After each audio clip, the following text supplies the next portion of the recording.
Hello guys, இன்றைக்கி நம்ம சேனலில் என்ன பார்க்க போகிறோன்னா ஒரு ஈஸியான ஸ்நாக் ரெசிபி தான் பார்க்க போகிறோம். அது என்னென்னா சோயா க்ரீன் 65. ஓகே, இதுக்கு தேவையான இன்க்ரீடியன்ட்ஸ் என்னன்றதை நம்ம பார்த்துக்கலாம்.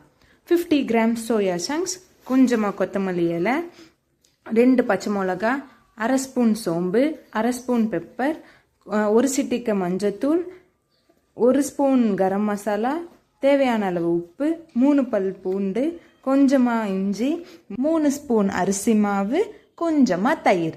ஓகே, இப்போ நம்ம இந்த ப்ரிப்ரேஷன் இதை எப்படி பண்ணுறோன்றத பார்க்கலாம். ஒரு தண்ணியை நல்லா கொதிக்க வச்சுட்டு 5 நிமிஷம் இந்த சோயா சங்க்ஸை போட்டு ஊற வைக்கணும். அது ஊற வச்சதுக்கப்புறம் பச்சை தண்ணியில் அலசிக்கணும். பச்சை தண்ணியில் அலசின உடனே அதை பிழிஞ்சு தனியாக எடுத்து வச்சுக்கணும்.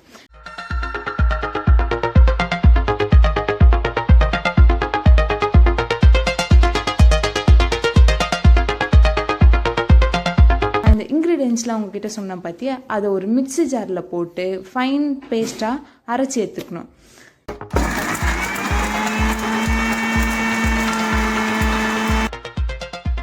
அரைச்சி எடுத்ததுக்கப்புறம் ஒரு 15 மினிட்ஸ் இதை மேரினேட் பண்ணி ஊற வைக்கணும்.